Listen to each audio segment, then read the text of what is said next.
Good afternoon, and thank you for joining us. I'm still John Lippincott, president of CASE, and delighted to welcome you to this very special session. Before I introduce our speakers, I'd like to thank our sponsor for this session, Blackbaud. Blackbaud partners with universities, colleges, and foundations to help them secure funding, demonstrate accountability, and build strong relationships with alumni, students, parents, and supporters. You can learn more about their services by stopping by their booth next door. Would the representatives of Blackbaud please stand, and would all of you join me in thanking them for their sponsorship?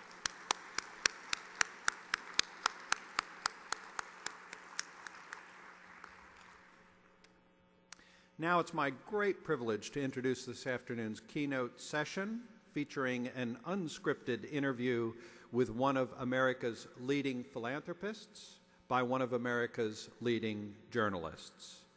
Let me begin by introducing the philanthropist. David Rubenstein is co-founder and managing director of the Carlyle Group, the third largest private equity firm in the world. At least that was as of 2011. Still true today, David? Biggest. Okay, there we go. Let me start over again. Director of the Carlyle Group, the biggest private equity firm in the world. In 2010, the Financial Times named Carlyle the private equity firm of the year. Prior to forming the Carlyle Group in 1987, Mr. Rubenstein was a domestic policy advisor to President Jimmy Carter and practiced law here in Washington, D.C. Mr. Rubenstein is active in numerous civic and cultural endeavors, serving as a member of the Council on Foreign Relations, as chair of the John F. Kennedy Center for the Performing Arts, and as a regent of the Smithsonian Institution. He has loaned a copy of the Magna Carta to the National Archives, contributed to the restoration of the Washington Monument following last year's earthquake, and sponsored the giant panda habitat at the National Zoo. David is among the group of philanthropists who have committed to donate the majority of their wealth to charitable causes as part of the Giving Pledge. He is also a great friend of higher education, and I will have a bit more to say about that at the close of this session. So would you please join me in welcoming David Rubenstein.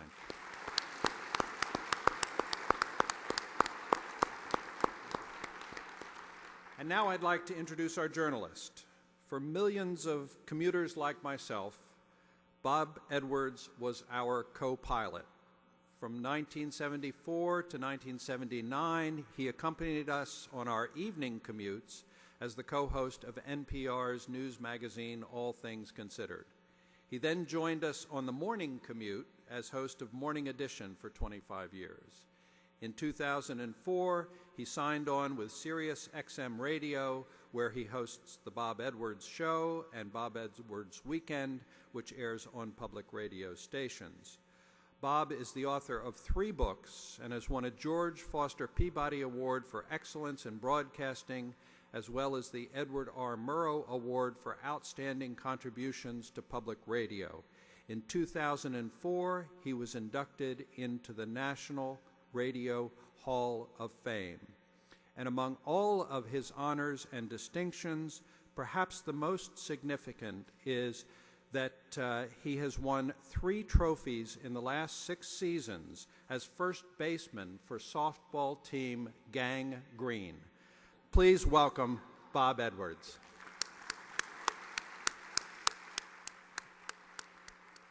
Bob, take it away. Oh, I'm on. Okay. Well, it's great to see you all here. You really packed it in after. Do you all know you missed the budget report? It was scintillating. Thank you for letting me participate here, and thank you for agreeing to share the stage. My pleasure. Here's how big Carlyle is. We were waiting to come on. Mr. Rubenstein left the room, and I made a little joke when he came back. Ha ha, bought another company, huh? He says, bought it and sold it. So that's who we're dealing with here today. They left out a few items in your introduction that interest me enormously. You were not born into philanthropy. You come from relatively modest circumstances. Yes. My parents both did not go to college, nor did they graduate from high school. I grew up in a very cloistered part of Baltimore, D.C., Baltimore, Maryland, and Baltimore was light years away from D.C., where I now live. But in Baltimore, the Jewish population was forbidden to live other than in certain areas because mortgages forbade you to sell a home to somebody who was Jewish or black. And so we lived in a relatively narrow area. My father worked his entire career in the post office, made no more than $8,000 a year. I'm an only child, so I realized that if I was going to get anywhere in life, I had to do it probably on my own and not through family connections. And probably I wouldn't be where I am today if I hadn't gotten scholarships to go to college at Duke and to law school at the University of Chicago. So I'm very fortunate. Generally, I think that people who are very fortunate in life have some obligation to give back to their community or their country, and I've tried to do that, not as well as I think I should have, but I'm trying now in the years that I have remaining available to me to do this. And so that's my goal. I wish I could do more than I have done, and I hope to be able to do much more than I have done already to date, but I really am interested in trying to give back and show my appreciation for the good fortune that has come to me by virtue of what's happened to me, and to give back to my country and my community. You had a line once, you said that you got to high school before you realized that not everyone was Jewish. Well, yes. I grew up in Baltimore, and as I said, it's a very narrow area, and I was about 13 before I realized everybody in the world isn't Jewish, because everybody in this little area was Jewish. After 13, I realized virtually nobody's Jewish, because That's right. it was different. But today, the Jewish population of the United States, when I ask people what percentage they think it is, they would say, 5%, 10%, but it's actually 2%. And it's 0.2% of the entire world, but you consider the accomplishments of some people who are Jewish, people think it's actually a much larger population. So not having had magnificent circumstances as a kid, one would think you'd want to hold on to it. Well, and you're giving it away. First, people come to me all the time and say, well, you're doing a great thing, you're giving away money, but it's not like you have that many choices, because when you get to a certain point, you can either give it to your children, and there's no evidence that giving your children $100 million, $500 million, or $1 billion makes them better people. Very few people have won Nobel Prizes having inherited a $500 million. In other words, the people that do great things for humanity are rarely people that inherit enormous sums. Now, obviously, some people inherit money and they do great things, but by and large, the people that do the great things in the world are people that came from modest or lower income circumstances. So I don't want to ruin my children's life by giving them enormous amounts of money. So if you say you're going to give a certain amount to your children, but not so much to ruin them, you can either spend the money, and there's no evidence that spending the money produces greater happiness, right? So you can therefore give the money away, but giving it away is complicated. You have to find something that's appropriate. You want to make sure you're having some impact. So I am trying to find appropriate things, and you know, it's trite to say, but it's easier to make the money than give it away, as people who have money to give it away completely agree with. It's just not that easy to find appropriate things. You know, you could also, I suspect, be buried with the money. You know, the ancient Egyptian pharaohs said, let's take my money and be buried with it, but there's no evidence that you actually need this money in the afterlife, so I've concluded that in the end, you're best to kind of give it away. And what I want to do, though, is give it away while I'm alive. There are many very wealthy people who just can't part with the money while they are alive, and so they will give money away when they die. And I just don't think you get the pleasure of seeing what you've done with the money when you're gone. Maybe there's some way you can figure out what the benefit is after you're gone, but I think it's not clear. So I tell people that if you're going to give away money and philanthropy, there are probably 3 real reasons to do so. Number one, you will feel better about yourself because nobody who gives away money actually says afterward, geez, I really hate myself for having given away this money. I feel like I'm a terrible person for having done this. You feel better about yourself, and therefore maybe you'll live longer. So selfishly, you might live longer because people who feel good about themselves tend to live longer. Secondly, you might actually help other people, and it's a natural human instinct to help other people. And while everything you do when you give away money won't necessarily help people, some things might, and why not try? And third, maybe you'll get to heaven more quickly. You never know, but why take a chance? So I also want to remind people, though, that everybody in this audience can be a philanthropist, and maybe many of you already are. In fact, maybe everybody is, because the word philanthropy is an ancient Greek word for loving humanity. It has nothing to do with billionaires giving away their money. The Giving Pledge is a very good thing to focus attention on philanthropy, and I think maybe 75 or 80 Americans so far have signed it. It's the project that Bill Gates and Melinda Gates and Warren Buffett have developed. But philanthropy doesn't mean that you have to give away money. Unfortunately, the list of great philanthropists lists how much money you give away. If you give away your time and your energy and your ideas, you're a philanthropist as well, because you're helping humanity, you're helping other people. So I want everybody to feel that they can be a philanthropist even if you're not extremely wealthy. And so I really encourage everybody to not just focus on giving away money, though that's important if you have the ability to do so, but do what you can to help other people. I think that's generally an American tradition. Unfortunately, the tradition doesn't exist as much outside the United States as it does in the United States. We are by far the greatest philanthropists in the world in terms of money, and also I think other types of volunteer activities and so forth. Other countries have a long way to go to catch up to us. Have your children urged you to get a second opinion on that? Well, it's a complicated subject. When we have meetings of the Giving Pledge people, a large amounts of the time is devoted to what you do with your children. How do you get your children to appreciate that they shouldn't inherit all this money, and how can they become people interested in philanthropy as well? And it's a complicated subject, and while I like to make light of it, the truth is there's no perfect answer. There's no perfect way to figure out how you get your children to realize that this is actually in their best interest. In my view, I grew up in a very advantaged upbringing. You can't say this because it's not politically correct, but my children have a disadvantaged upbringing, and this is the reason. When I grew up, I knew that I had to do well or I wasn't going to get very far in life, and so I worked harder and I tried to make something of myself. If you grow up in a wealthy family, you can very easily ruin your life by doing nothing.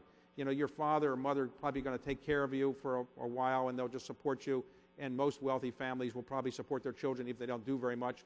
But it's really a disadvantaged upbringing in some ways, because you don't have quite the drive that your parents, or that I do. My son, for example, is a very nice young man. He's a college student now. I don't think he can ever have the drive that I have, because he just has grown up in different circumstances.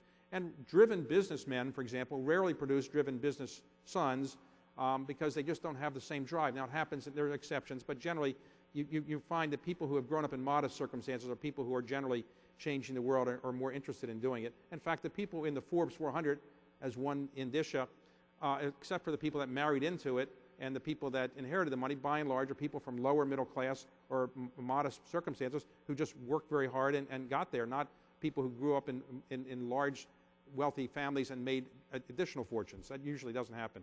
Your giving is so varied. It's magnificent. It's interesting. Junior Achievement, the Kennedy Center, the Pandas, the Library of Congress, much of it in education. How do you prioritize? Well, in my case, I unfortunately or fortunately have eclectic interests. I read an enormous amount. I love many different subjects, so I can't say there's only one thing. Now, I don't fault people that have one focus. Bill Gates, for example, has decided to make two areas his principal focus, and he's got a lot more money than I do: K-12 education in the United States and health in Africa. And maybe he can change those worlds so much so that on his deathbed he can say, I really did make the world a better place. I don't have the resources he has, and I can't say that there's any one thing that I say, I want to do this to change the world, because I'm not sure I have the resources to do that. But so I'm trying to pick things where the amount of money that I have can make a difference or can help some people. Now, I look at organizations that have been helpful to me, organizations that have been helpful to my family, organizations that have been important to me in growing up, and I'll give you an example. Take Washington, D.C. I went to work in the White House as a young man, didn't do that well. I got inflation to 19%, very difficult to do that. There's no demand for my services again. I've asked men... You had a lot of help. Well, I've said to Ben Bernanke, look, if you ever have deflation as a problem, invite me back. But so far, they haven't invited me back in the government service. It's been 30 years, so I haven't been invited back.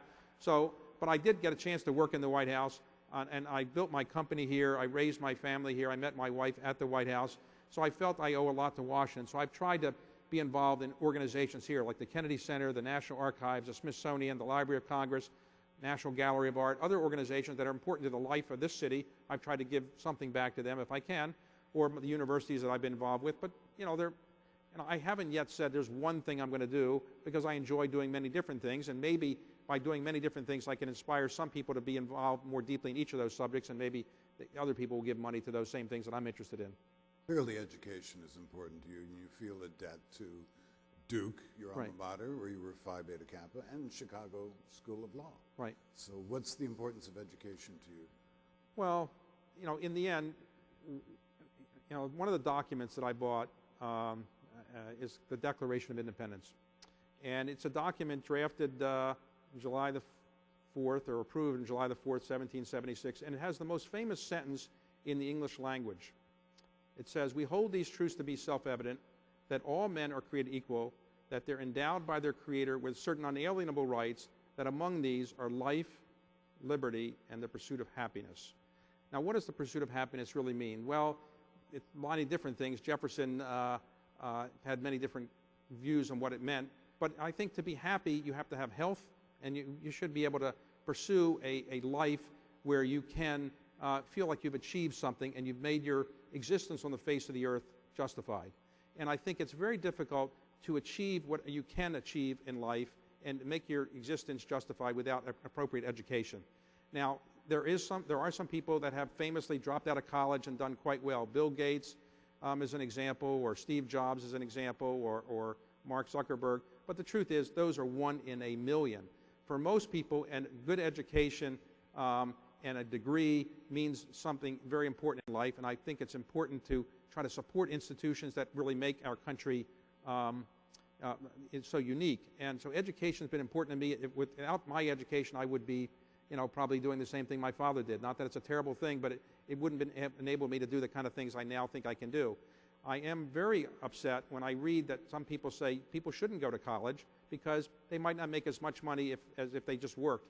I think college and university educations are important not just because you make more money, but because you can have a better life, you can have better education, you can really appreciate what life is all about. So I am very upset when I read that some economists or others will say that now people shouldn't go to college because they could actually make more money if they had a job and foregoing those 4 years in college. I don't agree with that, but I think it's the wrong analysis. I also think it's very important to understand why the United States is so unique in some respects. We are not the leaders of the world in every area that we once were. We used to be the dominant economy in the world. We are an important but not as dominant economy. We had many of the principles and many of the ways we governed ourselves were things that other people emulated or wanted to emulate. Now we don't have that as much.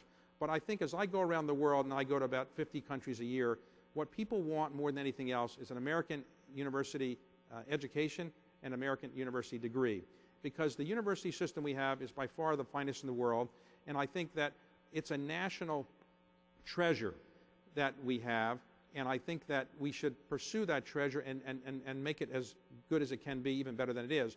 So to me, when I give money to universities, and not just the ones I attended, I feel like I'm contributing to the country because I'm really trying to help these universities remain as good as they have been or get better. And I think anybody that contributes to any university or anybody that does what you're doing by raising money for universities, I think is really helping the country because it's really creating and making better the national resource that is so unique and is really the envy of the world. What kind of stewardship do you want as you give? There are some people who give money and who want to treat it like a business investment, and there's nothing wrong with that. There's some very well-known philanthropists who want to have metrics that measure exactly how the money is spent, and they want very detailed monthly or quarterly reports. And I don't think that's a terrible thing necessarily, but in my case, I generally tend to want to be much more hands-off and let the person who receives the money give me reports on a reasonably frequent but not that frequent basis and tell me how it's going. But I don't really want to feel like I am watching them the way I'm watching a business investment. I just think it's a different kind of thing. So I am interested in making sure the money is spent reasonably well. And what I try to do is not initially endow something. I think endowment gifts are good, and obviously they have long life to them. But I'd like to try to find something that I think is good, give it some money to get off the ground. If it works, then you can always endow it later, or you can continue it. So I try to monitor what I'm doing to see whether I want to give more money and ultimately to endow it. And to that extent, I guess I'm involved as steward.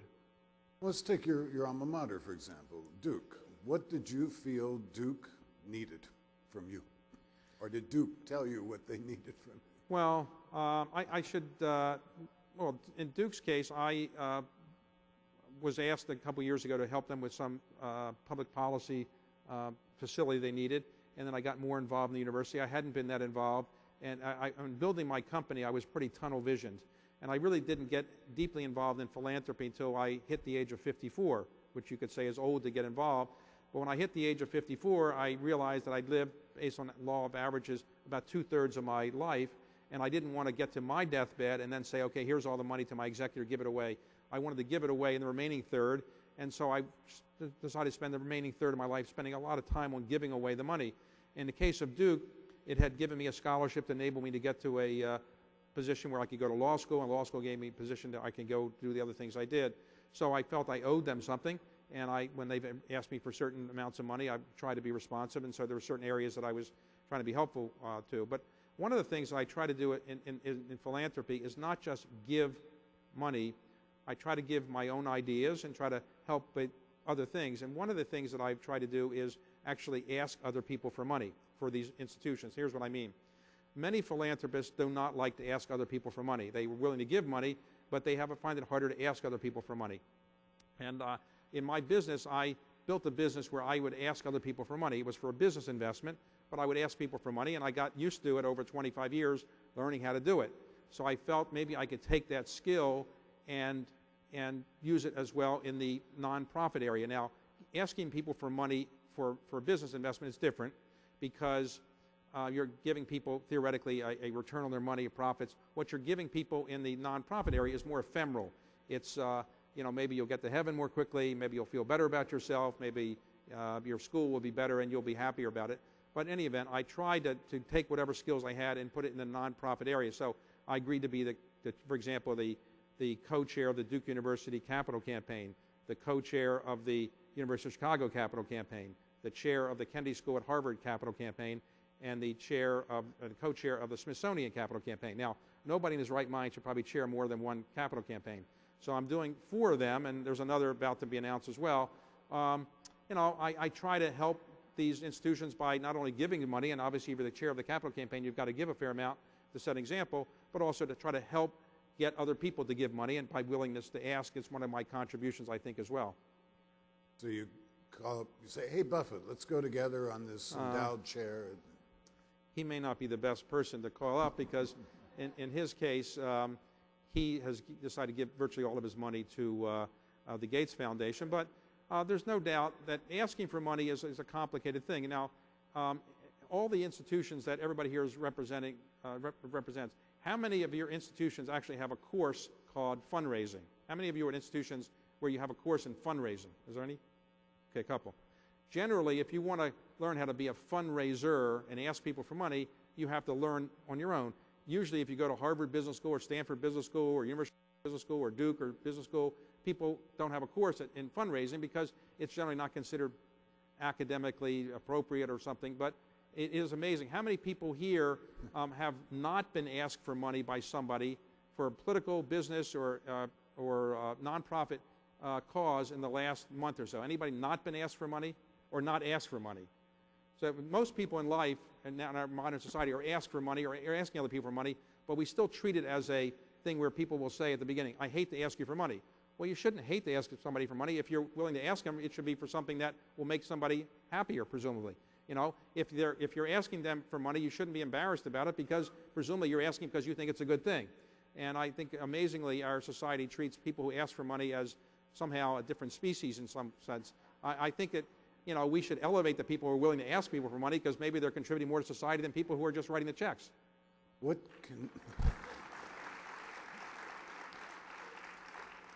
What continuing engagement do you have with past gifts? Well, I try to keep up with what they're doing, because there's no doubt if you give a gift, you are likely to be solicited again for a continuation of that gift. Very few gifts have a life that ends, I've noticed. And so if the easiest way to get a donor is to go back to the donor you already had. And so keeping that donor happy, or donor maintenance and keeping the person happy, is the best way to probably get additional money. So I'm not unaware of that, and I do it myself because I'm going back and asking people for money. So my view is I do try to keep up with how they're doing, and generally if people have done a good job, I probably would give more money for the same cause, or modify it a bit. But my main point, though, in this area is that fundraising is an indispensable part of modern American society. 3 or 4 or 500 years from now, I don't know what they will say will be the most important invention in the latter part of the 20th century. Will it be the internet, or the DNA discovery, or the capital campaign? But the capital campaign is like an American invention, and we have to recognize this is a fact of life. We need to raise more money. Governments are cutting back, and unless you can get private solicitations for some of the things that we all agree that are important, we're not going to be able to have the money we need. And again, our university and college system is a great national treasure, and we should be willing to try to get money for that. It's not just those things. Other nonprofit organizations we have in this country are spectacularly important to our country, and I think people shouldn't be embarrassed to ask for money, and people should be thanked who are giving the money, but people who give the money should also thank you for asking them, because you're helping them. You're helping them figure out what to do with their money, and that's an important thing in life. Have you ever had a bad experience as a donor? I've had some things where I gave money and it wasn't used as I had thought it was going to be used, and therefore I didn't give additional money, but I didn't make a big deal about it. Why get in a fight with somebody over it? You just don't give additional money, and that's the best way to kind of express your views. So for any institutions here, nobody here is represented by any of those institutions that are involved, so this doesn't affect anybody here. But there have been some institutions sometimes I thought asked for money, they didn't really know what to do with it, or they didn't use it the way they told me they were going to use it, but not something I spent a lot of time thinking about. What about the influence of mega donors? Well, there's no doubt that people who have enormous sums to give are people that are going to be sought after dramatically, and these people all are reasonably intelligent. In other words, they made the money, somehow they got lucky, everybody got lucky by making the money, but generally they had some skill that probably helped them make the money, therefore they have some skill in figuring out what to do with it. You have to humor these people, there's no doubt, but I do think that these are the great sources of donations, because these people have to figure out what to do with their money. Most people who have money have concluded that giving their children an enormous amount of money is not a great thing to do with that money, so they're going to give it away. They'll spend some amount, maybe in some cases more than they should, but they're going to give it away, and just the question is, can you find something that they think is appropriate for them to give it to? Are mega donors sometimes driving a political agenda? Well, there are some donors who are very philanthropically generous but also have a political agenda, not in that organization, but let's say somebody gives a large amount of money to a university, but that certain person also has a political agenda. Well, I think a university has to be willing, within reason, to separate the two. If somebody has a political view, liberal or conservative, and he or she thinks that that's an appropriate way for the government to be run, I don't see why that should necessarily affect his or her decision to give money to a university or other philanthropic organization. The two should be considered separate, in my view. How do you see your role as an alumnus? Well, I think anybody that goes to a college or a university or high school or something and graduates presumably has benefited from the education that he or she got there, and therefore I think they have some responsibility to give back. Some cases people hated the university they were at, their college, but generally most people have pretty good and really warm memories of their college or university years, and I think generally when they get some money, they probably are willing to give money either because they want to help their children get into those institutions, they want to promote a particular cause, and that institution might be willing to do it, and they also might want to make the university better. And here's what I mean by the latter. Maybe this is selfish in some ways. If you go to a university that is, let's say, here, and ultimately it becomes a much better institution, you've benefited. Your degree has inflated in value. In other words, if you went to a school that wasn't that good, but 20 years later it's much, people will think you're much smarter If you went to a school that is here and then it went down here, people will think 20 years later that you are not as smart as you once were. So I think everybody has an incentive to try to get their institution to be better because it inflates their degree and make people think that you are smarter than maybe you really are. So I think everybody should try to make their institution better. Now, one of the things that is interesting is that if your institution is going this way, it's actually very difficult to raise money. In other words, if the institution is going this way in public perception or in U.S. news ratings or however you measure it, people say, well, I want to be associated with a winner, so I don't want to give money to something that's going down, even though when it's going down, it needs money more than when it's going up. But people love to be associated with winners in life generally.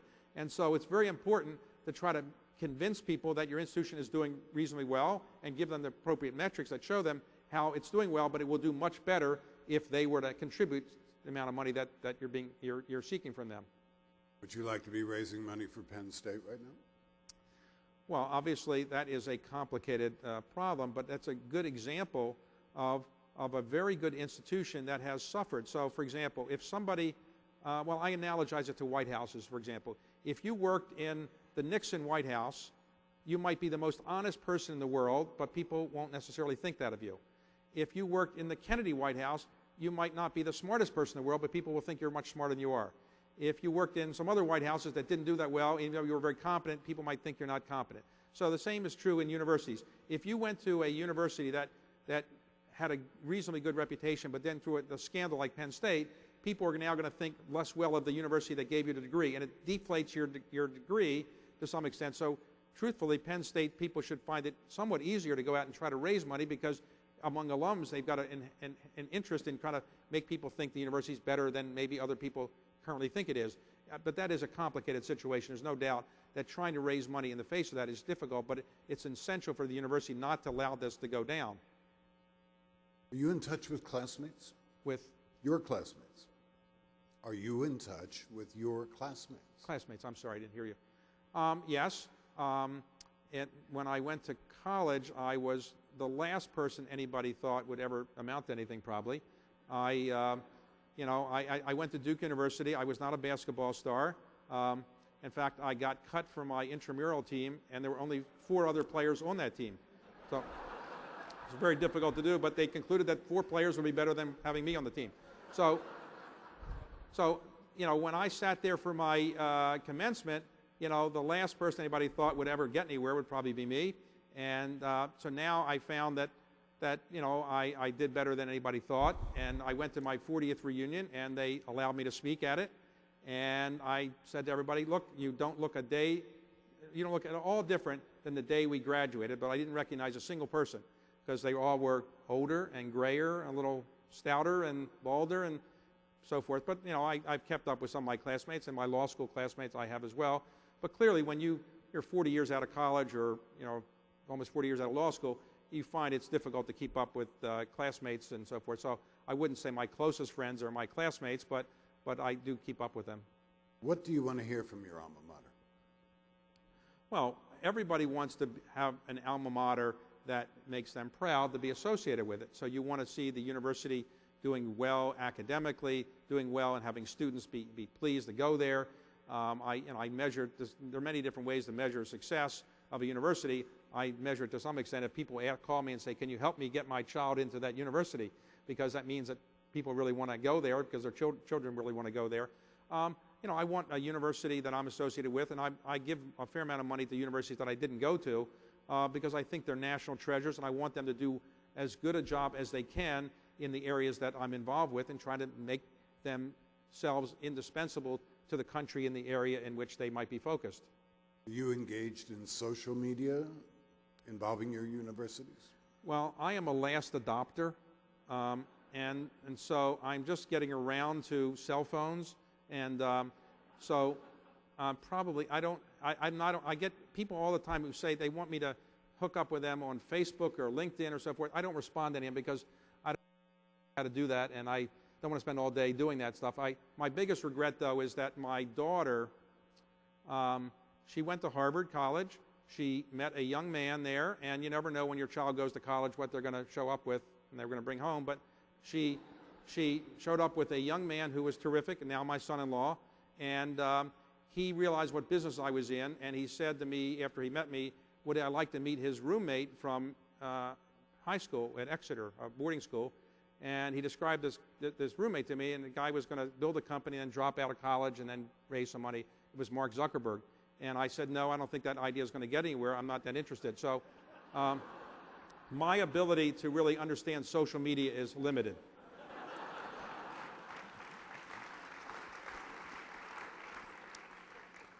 You spoke very eloquently about the value of college education. I totally agree with you, but you must understand how some people are questioning that now, given the costs, the inflation of those costs in recent years, going up 3-4% a year. It's getting out of touch for the average American. Well, there's no doubt that out of reach. Well, I didn't when mean I out went- of touch. when- That's look, another interview. When I went to college at Duke, the annual tuition was about $2,000. So, and I thought it was pretty expensive. My parents could not have afforded that, and I got there through scholarships and so forth. But today, in real terms, it's actually probably somewhat higher because inflation and other factors, universities have taken on more responsibilities and costs have gotten higher. But to me, you cannot, you can't spend too much money on your education. There's nothing you can spend money on that's more important to me.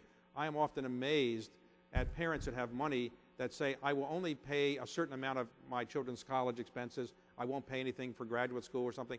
If my children can get into a great graduate school, I would be thrilled to pay for it. Some parents just don't believe that's their responsibility. To me, nothing is more important than educating your children and educating them well. Now, they can get a good education at schools that aren't famous, but whatever school your child can get into and they want to go to, I think parents should do as much as they can and scrimp as much as they can to help pay those expenses.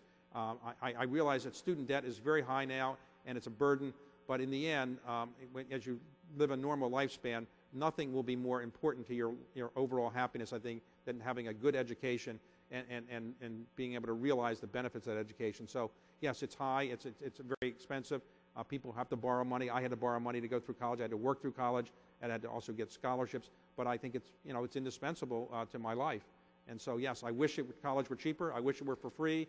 I wish everything I wish life was easier for everything and everybody. But it just isn't the reality. And the reality is, we have the best university system in the entire world, and people are fortunate to be able to take advantage of it. They should do so.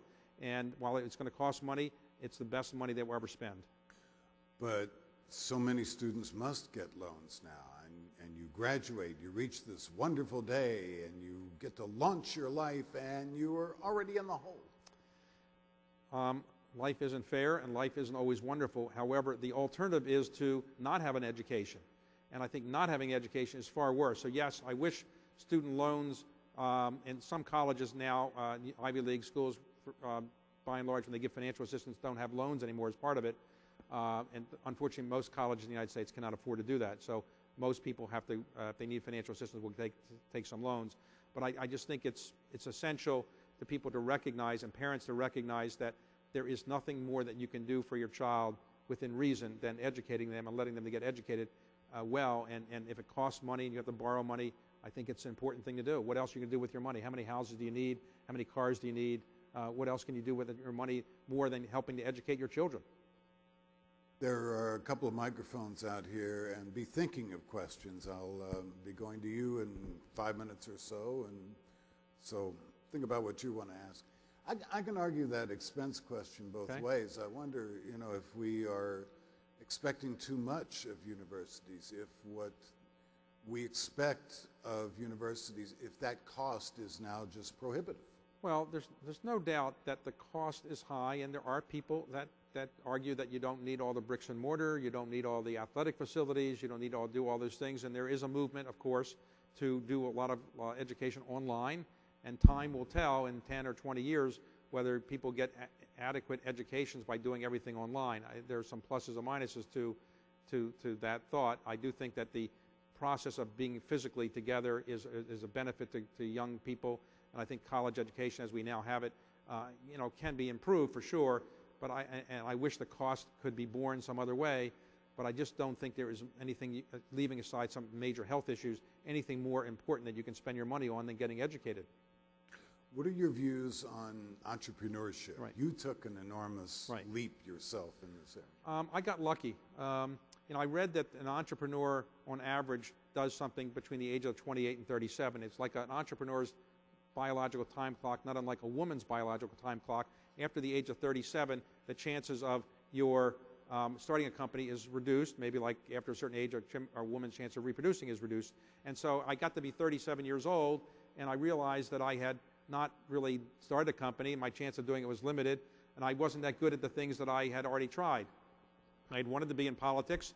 I joined the Jimmy Carter campaign in 1976. He was 33 points ahead. When I joined, he won by 1 point. So he often said, like, what was your contribution?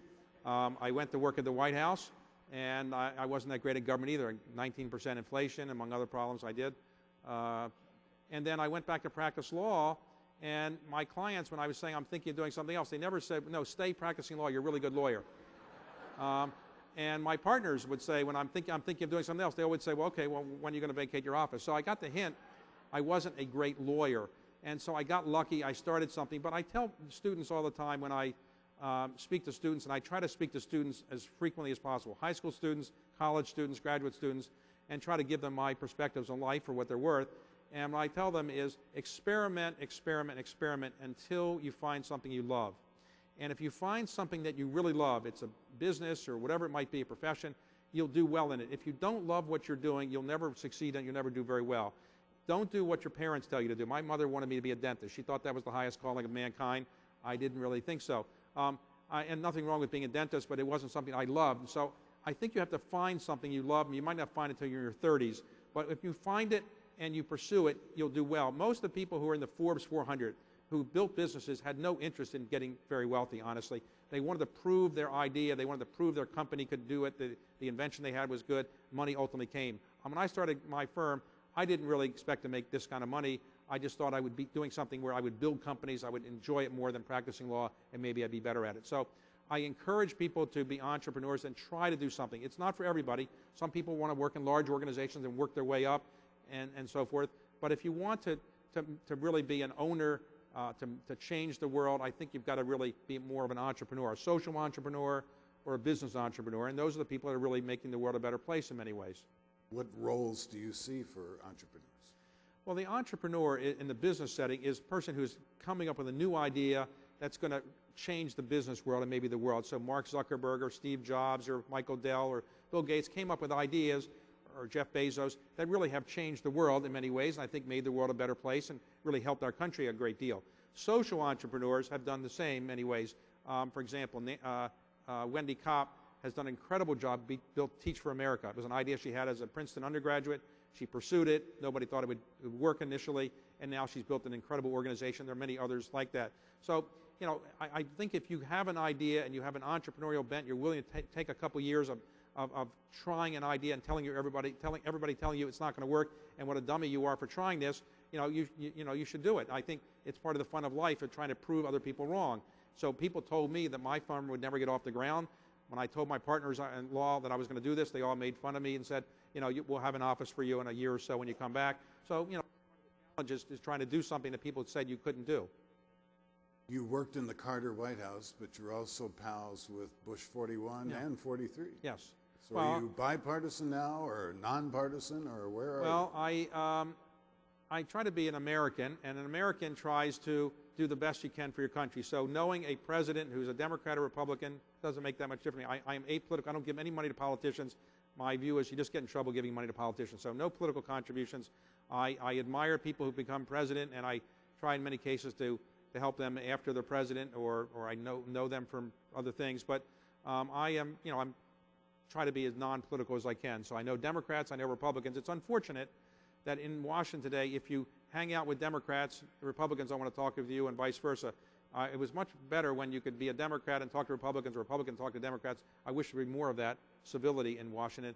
As the chairman of the Kennedy Center, I try to bring both parties together and try to make sure that it's as non-political an organization as possible. But the organizations I'm involved with, like the National Archives or the Smithsonian Library of Congress, they're apolitical, and I try to just stay out of politics completely.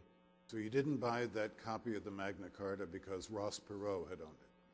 I bought it for this reason. For those who may not have known exactly what is being discussed, all of you probably have heard of the Magna Carta. There actually are 17 copies of the Magna Carta because the original one in 1215, there were 35 of them at one point because there's 35, in effect, counties in England where each one got one. And then there were subsequent versions in 1224 and 1225 and then 1297. The only one that actually became the law of England is the one in 1297. The one in 1215 was abrogated by King John 2 weeks after he agreed to it. So while it's historic, it didn't really become the law of England. Ross Perot bought one of the 17 copies in the world. 15 are British institutions. One is in the Australian Parliament, and he bought one in early 1980s for about $1.5 million. He then put it on display at the National Archives. He then decided to put it up for sale at Sotheby's. He didn't say it would be constrained to be sold to an American. I felt since it was a document that had inspired the Declaration of Independence, the Bill of Rights, our Constitution, although not drafted here, it should stay in this country. So although I'd never been an art buyer, I'd never been to Sotheby's before, I went to Sotheby's that night and just decided to bid on it. I didn't want to tell my wife because she would sound presumptuous to say I'm going to buy the Magna Carta. And I didn't want to tell my children because they'd say, how much less money will this mean for us? So I just went in a bidding war, and I put me in a little room, and next thing I knew, they said sold. And the head of Sotheby's came up and said, you just bought the Magna Carta. Who are you? We never saw you before. He said, yeah, it's yours. You can slip out the side door provided you have the money. You do have the money for this, yes? I had the money. He said, or you can tell reporters here who want to know. And I said, I want to tell reporters that I'm going to give it as a gift to the country because the country's been very good to me, and I now have tried to buy documents like that, not so much because I want to be the owner of them. I put them on permanent loan, which means that they'll, when I die, they'll go to these institutions. But I want to own them now because I make sure that they can be displayed properly, but they also, I use it as a way to make sure people learn more about our country's history. I'm very concerned people know so little about our history. In a recent survey by the Pew Institute, it was disclosed that 30% of Americans, when asked what river did George Washington cross during the Revolutionary War, it said the Rhine River. 30-some% of Americans, when asked who was the first Secretary of the Treasury, said Larry Summers. And about 40% of Americans said, when asked what are the first 3 words of the Declaration of Independence, said, I have a dream. And it was recently revealed that more high school students can give the first 3 names of the 3 Stooges than the first 3 names of any founding fathers. So I try to have these documents displayed in places where people might think more about American history. So I own some copies of the Declaration of Independence. One is in the State Department. One is in the archives. I bought a recent copy.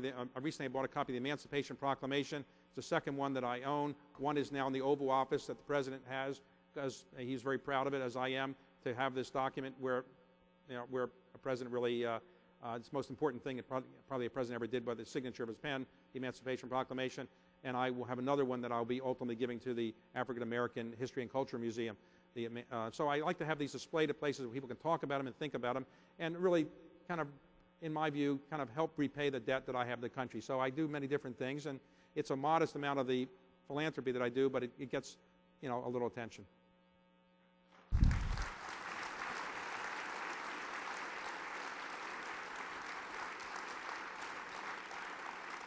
Yeah. Just one more thing, and folks, you can start lining up at these microphones if you like. How do you say no? I mean, inevitably you have to, right? Yes. I wish I had the resources of Bill Gates, but even Bill Gates, I asked him, what do you do? And he has a process, and he has lots of people surround him and so forth, and he has a way of saying no, and he has to say no to lots of people too. I don't have a staff that reviews all the philanthropy requests I get. I read everything I get, and I try to write a letter to everybody explaining my reasonings if I'm not going to do it. Please don't everybody write a letter to me today, but I try to be polite and explain that I can't do everything, but try to give people a decent, well-reasoned answer about why I'm not likely to do this. Occasionally, somebody will send you an idea that you hadn't thought of before, and it is a good idea, but generally, most of the things that I do are things that are involved with institutions that I'm associated with or have some connection to, or ideas that I might have had myself. And so, I generally don't find a lot of ideas coming over the transom. And of course, you get hundreds and hundreds of letters every week about people who are out of work and don't have any money. They need your help with credit card bills and so forth. But generally, I try to avoid that. But the things that I take as serious requests, I do review them carefully and try to do what I can, but you have to say no a lot. You told me a while ago giving money away isn't easy. It's everybody says, oh, it's easy to give away money. Yeah, you can always give it away, but you want to feel like you're doing something useful with it. So you want to feel like there's some purpose to what you're doing, and you want to also feel that there's a real purpose behind your gift, and not just to just give money for the purpose of giving it. Yes, please. Do you help your children think about their own philanthropy, and are you involved at all in helping them to think about how they make their decisions about where and when to give of their resources? Did my children ask you to ask that? No. It's a thing that my wife and I have struggled with because it's complicated. My children are 27, 24, and 20, and so they're in little different ages in terms of people in that age don't often focus as much on philanthropy as they focus on other things. But it's something that I am struggling with, and I'm trying to figure out what the best way to have them feel they have to do something in life. I don't want to reveal to them exactly how much money they might get to give away, because that might take away their incentive to do certain things. But it's something that I think is very important. If you are fortunate to be able to be a philanthropist and give in the sense of giving away money, I think you do have some obligation to teach your children how to do it and why it is the case. Now, in my case, my daughter, maybe inspired by what I did or am doing, she wrote her senior thesis, my second daughter, on philanthropy, and now is writing a book on it. It's a book she's writing about what young people can do in philanthropy. She's only 24 years old, and so it may be a little presumptuous to write a book about philanthropy when you're 24, but she's working on it, and hopefully it'll be out soon. Sir. Sir, I promise, even though you spoke of your eclectic giving, I'm not up here to make an ask of you. So, even though I do have a card if you're interested. Okay. That was a joke, folks, please. All right.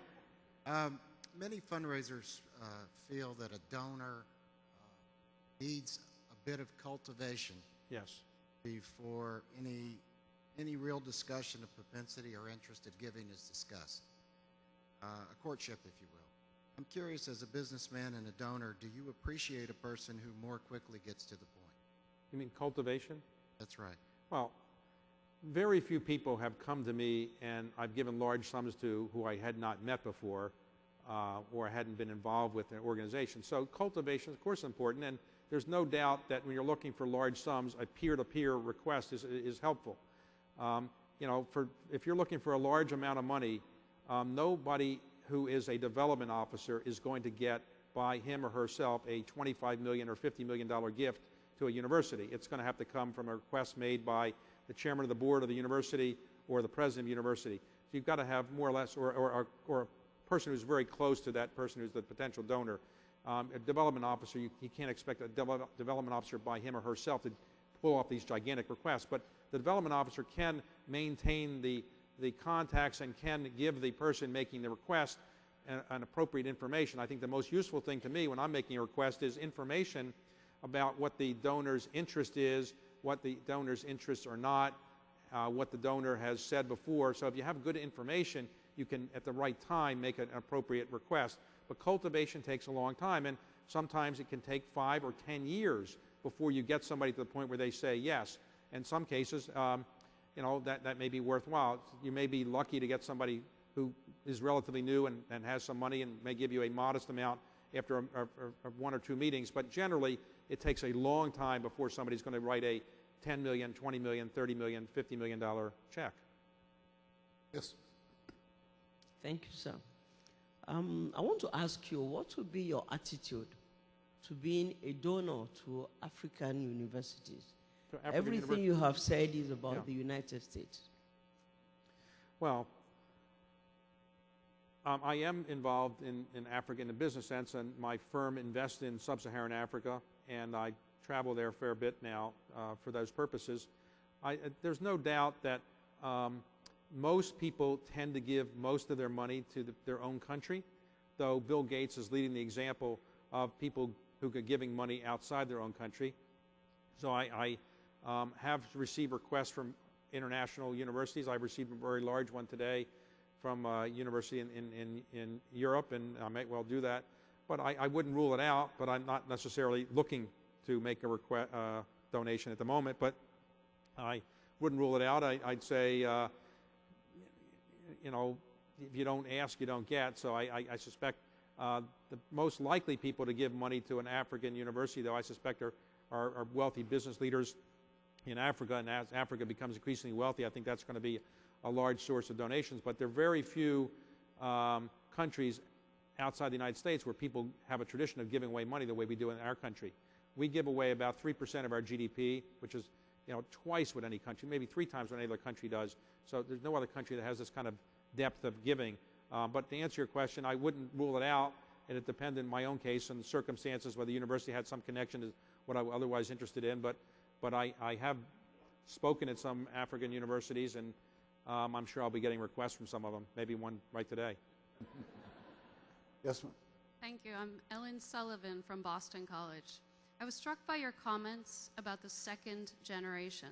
Specifically, you said that when the families who've committed to the Giving Pledge come together, it seems as though a lot of the discussion is around how to think about philanthropy, or perhaps how to share ideas about philanthropy for the next generation. Yes. And I'm wondering where such families can find resources or support to help them think about these questions. And further, do you think there's a credible role for research institutions who have expertise in this area, or who have individual scholars who've done credible work to play with these families? I don't know the answer to that. It's a good question. I don't know the answer to it. Most of these families are families that have $1 billion or more of net worth. Some of them have $5 and $10 billion of net worth. So at that point, they tend to have, you know, a philanthropy staff, and they tend to have a family office, and a lot of those people protect those people from new consultants or new advisors. So I don't really know how fruitful it would be. I would say that main discussions seem to be, what I've been involved with, how early do you start your children, and then do you have them do it together or not? In other words, there are three possibilities. One is you say we're going to have one family organization that gives away money and the children are part of it. Another model that some have used is to have the children have a separate foundation to give away money. And then there's a third model, which is each child gets his or her own foundation, because the kids don't get along and they have different views. And so Warren Buffett, for example, has given each of his children a different foundation, and they have their own interests and so forth. I'm not sure any one model is the best to say will succeed the most, but there are large discussions of it.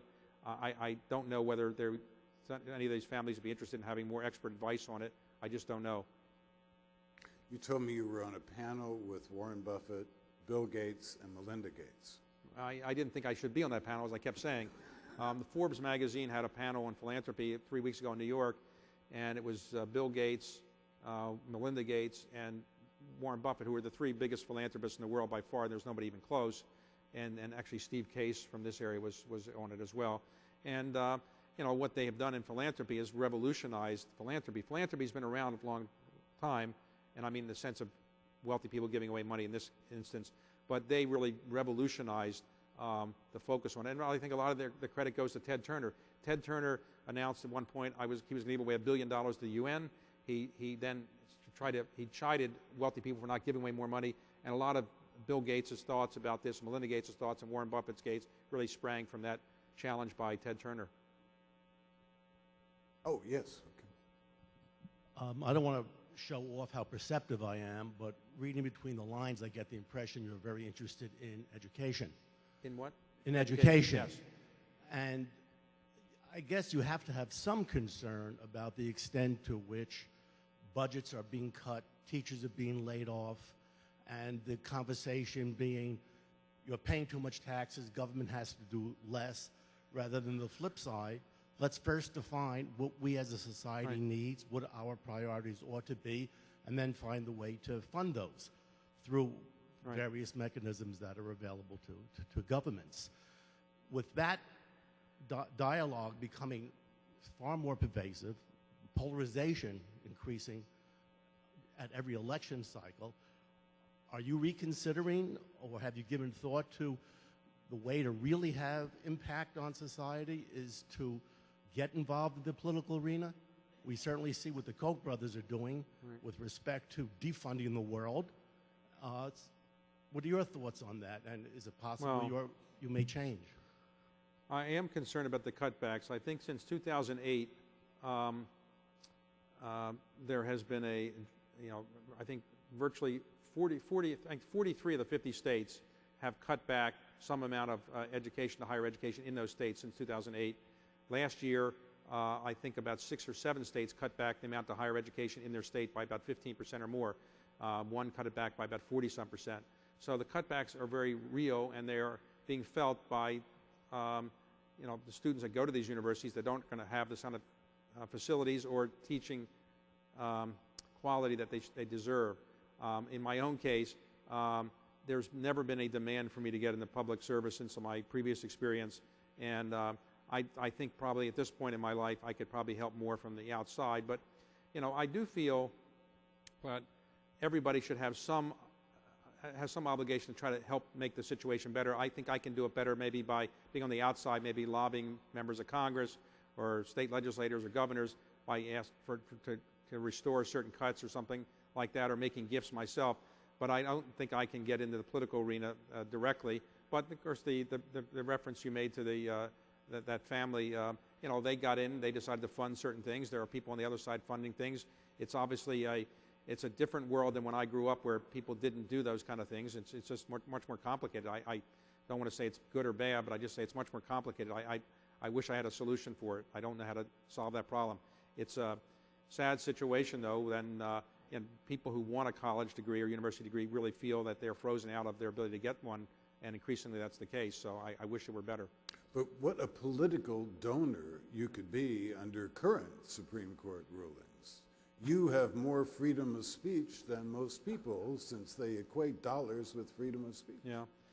I just think that when you start making political contributions, you cut off half of the population who willing to listen to you.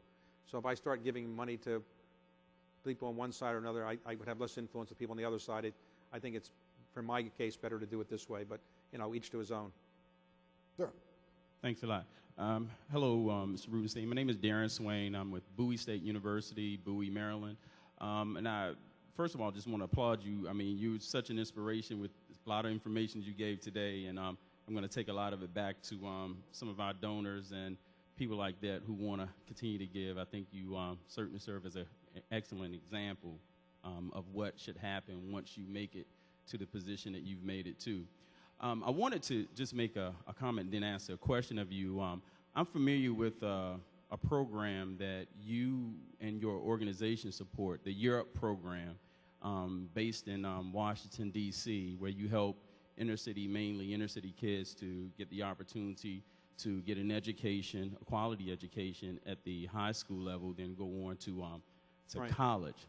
There's a graduate of my institution, Bowie State, who runs that program here in the Washington metropolitan area. And I just wanted to get your opinion on how you think that programs like that at the high school level can partner with universities and colleges, and that's what Europe is about in terms of you guys, or those programs anyway, helping to serve as a pipeline for those kids to come to school.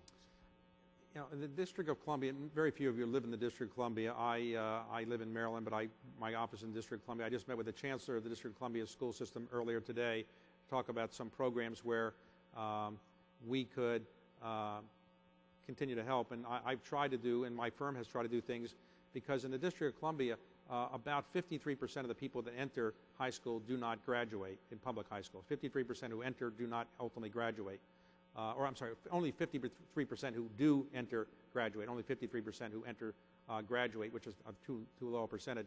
There are many things that we have tried to do in our firm and other philanthropic organizations that I know about in the District of Columbia, but I do think it's business leaders in every city, in every state, have an obligation to try to make the public education system in their jurisdiction better by contributing their skills. There are some programs that we have in our firm where we try to take the private equity skills we might have and lend them to charter schools, for example, and get people to serve on the charter school boards who have private equity experience, or they otherwise have business experience, so to improve the boards of those systems. I think that's a program my own firm has done in other parts of the world as well, where we're trying to take whatever private sector skills we have and try to apply them to public education to the extent we can do so. it's an important area. There's no doubt that more people in the District of Columbia, for example, should get more involved, in every city, more involved in helping the local city's public education system, because as great as the treasure we have is, our university system and our great university systems are the envy of the world, the K-12 system is embarrassing in many ways. And it's just amazing that our country has a K-12 system, which is in many ways a national disgrace in some areas. There's obviously some great parts of it, but K-12 isn't doing as well as it should be, whereas our university system, while it has its faults, is so terrific. And I wish we could do much more by getting the private sector and donors to give much more to the private sector, to the public school systems in the areas in which they reside. In my own case, I give out scholarships every year to the best students in the District of Columbia system, and to the best teachers and the best principals, and we have a program to do that, and I think it kind of incents people to do a very good job, but I'm just a very small fish, and we need many more people to do that, and hopefully in other areas as well. I'm just curious, how many people here are in the business of development? How many of you are development officers? Okay? How many of you are people that thought when you were in college you would be a development officer? Okay? How many of you still don't like to ask for money? Okay? How many of you would like your children to be in the development officers? Okay? How many of you wish you would listen to your mother and go into medical school? Many? Look, you know, part of what your hand raising reflects is that many of you probably didn't anticipate where you were going to be when you're in college. I didn't anticipate where I was going to be. I thought I'd be a lawyer or a government person or something. So you can't really know. I think many of you have found yourselves in a position where you are frustrated by, you know, the complications that you find in your profession. But I don't envy you the difficulties that many of you have. The main message I'd like to convey today really is that I think what you're doing is a great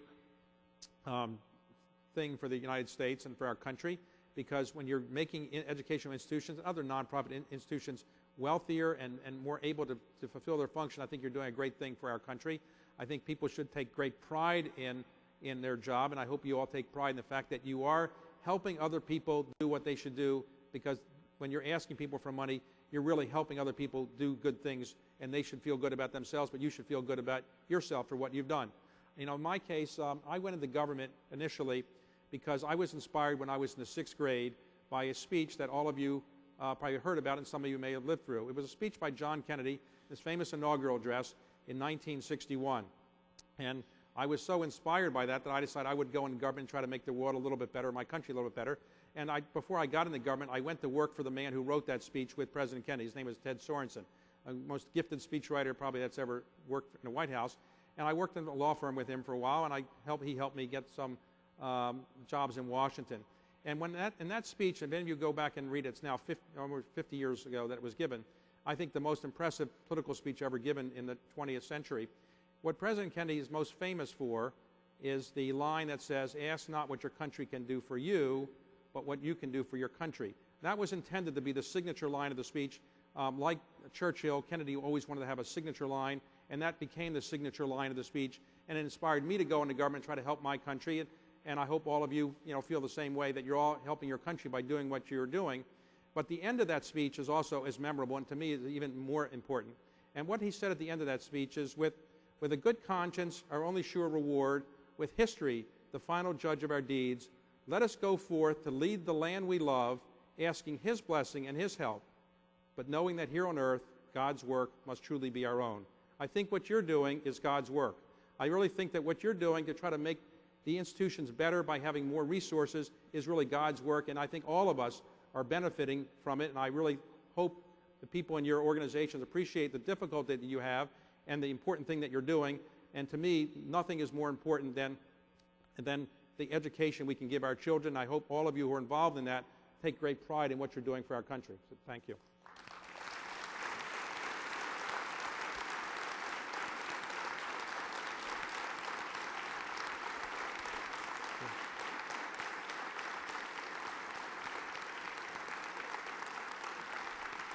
Thank you.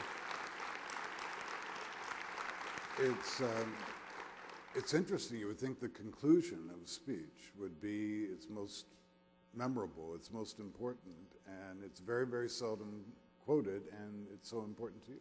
Well, actually, if you go to his final resting place, it's there, because I actually think it is the most important part of that speech in many ways. But the speech was poetry in prose form, and any of you who have a chance to read it again, I think you'll agree with that. But it is a speech that inspired my generation to go into public service. And in response to a question that was asked earlier, in those days, it was thought that you could help your country the most by going into government.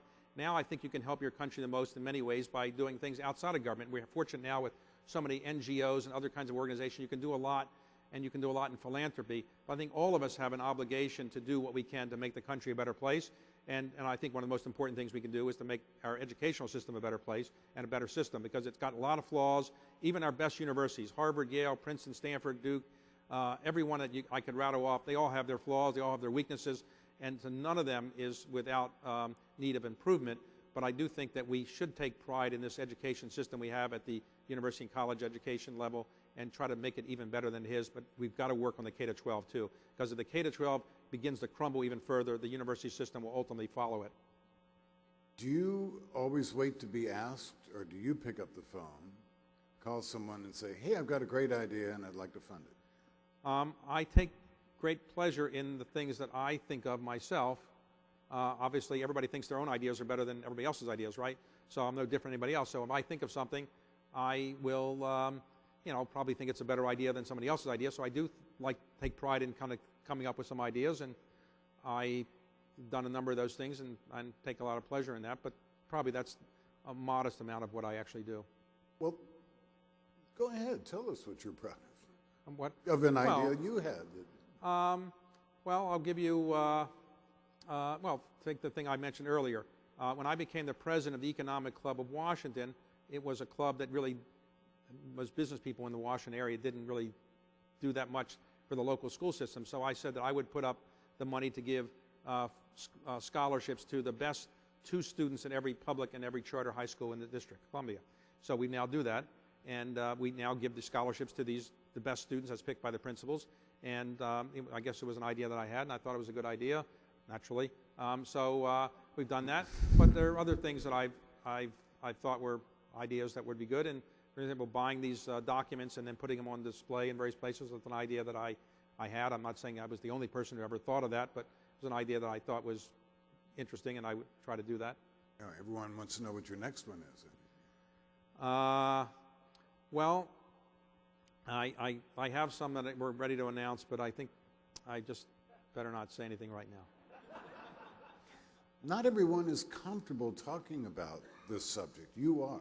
About the subject of giving away money? Or, right. Look, some people that get money are embarrassed about it because they either think they didn't deserve to get it, maybe, or they are embarrassed about it. I think it's something that in our society today, everybody seems to know what everybody's net worth is, and everybody seems to talk about money, and so I'm not embarrassed about it. I am embarrassed that I got so lucky, I guess, in many ways, and I feel I got very lucky, and I'm a steward of the money. I have an opportunity while I'm alive to do something with it, otherwise it'll go away, and so I don't want to waste this opportunity, and I just don't want to build monuments, and do other things, or buy a bunch of homes that I don't really need.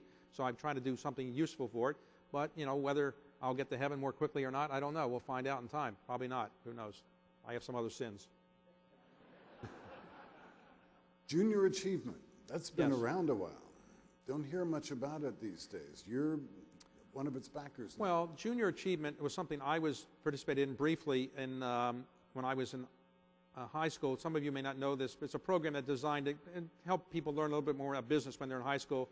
I went for a while. I think I probably flunked out of it because they didn't think I had any acumen for the area, but I still thought they were helpful to me. In any event, I won some award in the District of Columbia and decided on the spur of the moment that I would sponsor a scholarship for the people who wrote the best essays every year out of the D.C. and Maryland and Virginia high schools. And so every year we have a scholarship, and we give full scholarships to college to the 15 or 20 people that write the best essays, and something been going on for a while. And junior achievement, it really helps organize it. So that's one of the things we've been doing. Mr. President, are we getting the hook? Okay.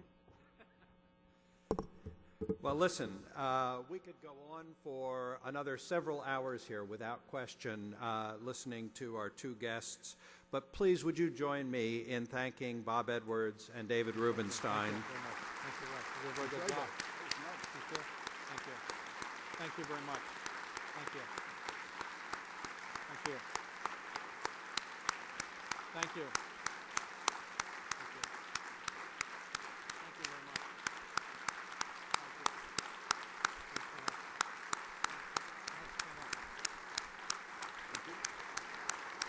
Thank you all. We really appreciate your letting us eavesdrop on what was a fascinating conversation. And I want to thank you also, in addition, clearly, David, for all your good works, and Bob, for all your good work in the field of journalism, but both of you for all you do to elevate civil discourse in this country, which I think is equally important. Bob will be signing copies of his book, A Voice in the Box, My Life in Radio, during the Wine and Cheese reception next door immediately following this session. But before we conclude, I have one more piece of very important business. I mentioned in my introduction that David Rubenstein is a great friend to education. That may be my single greatest understatement in a decade of introductions. In addition to all the good works I mentioned earlier, David has made significant contributions to Duke University, his undergraduate alma mater, to the University of Chicago, where he attended law school, to Johns Hopkins University in his hometown of Baltimore, and to the Kennedy School of Government at Harvard. He has also served on a variety of governing and advisory boards, and as you just heard, campaign committees at these institutions, as well as at the Harvard Business School and the School of Economics and Management at Tsinghua University.